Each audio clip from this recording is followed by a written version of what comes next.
Objections and looping is one of the main things you're gonna encounter doing sales. You want to get really good at this, and this is a good thing. You can practice them with your partners, with your friends, and get better and better and better at this. And you can do a lot of prep for this as well. And I recommend reading the book Objections to become a master at this. It taught me a lot, and getting objections is actually a good thing. If somebody gives you objections, like how does this work, or like why should it take you, it means usually that they're actually considering, they're actually thinking about it, and they just want to bet you a little bit more. They want to be super clear about everything. If you get a prospect that doesn't ask any questions, no objections, more often than not, they're not going to buy from you. And a quick tip: if the prospect asks you something you're going to cover on the demo, don't get sidetracked. So what you can use is this. That's a really good question. I'm writing it down and coming back to it once we reach that part of the presentation. And do you have any other questions you want me to cover?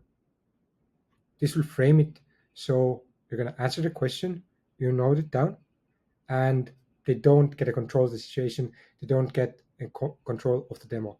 You are going to be in control. You have a presentation prepared. You're going to show them everything. You're going to cover the question, just not right now. And quick tip: if you're starting out, always have a fallback if you don't know something. Especially important for sales reps that might not know as many answers as you do.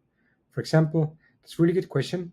I'm writing it down and asking John, our expert at this topic, about after call and send over an answer.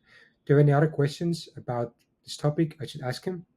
It's much better than just saying, sorry, I don't know.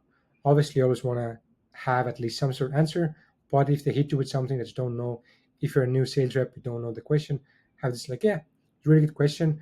We're actually talking about this with our CEO. I'm going to write it down and get the specific answers. I don't want to tell you something that I'm not 100% sure of. I'm going to let you know after the call. They're going to appreciate the honesty. So some of the main objections: it's too expensive.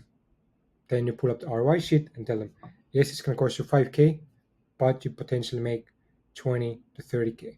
It's going to be ROI positive. And our goal is long-term partnership. We need to make sure it's profitable for both of us. There's only one-time setup fee. After the initial month, you're only going to be paying for positive leads. And you just have to show them the value that you're getting and the numbers based on the actual data that you have.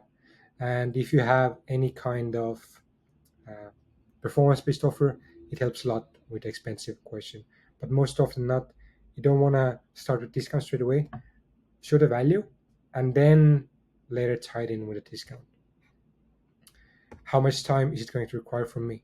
So here, people are super busy. One of the biggest objections is if they have to do a lot of work. So make your offer first as hands-off as possible for them, and then make them sure they understand that they don't have to do pretty much anything. For us, like just 1 hour, 30 minutes of initial onboarding where you go through dark group angles.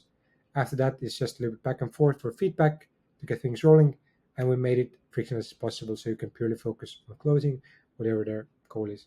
So again, make it as easy as possible for them. What makes you different? So for us was we have our own software, which is a huge advantage over the market, plus the sales process background compared to other lead gen agencies that don't have that.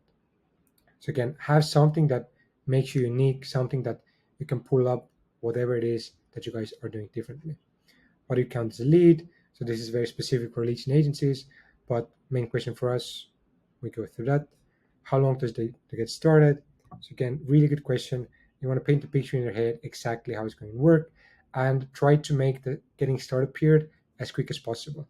So with lead gen cold email, there's always this 2-week warm-up period when you buy the new domains.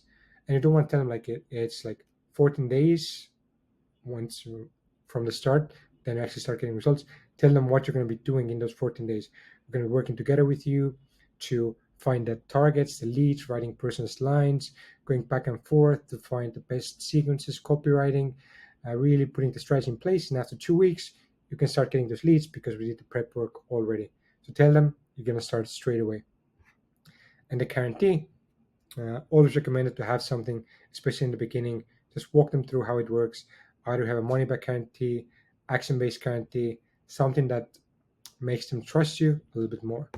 And then very specific question for us, like what is email warming? They might ask you like, what's a Facebook pixel? So industry specific questions, have those answers here, write them down.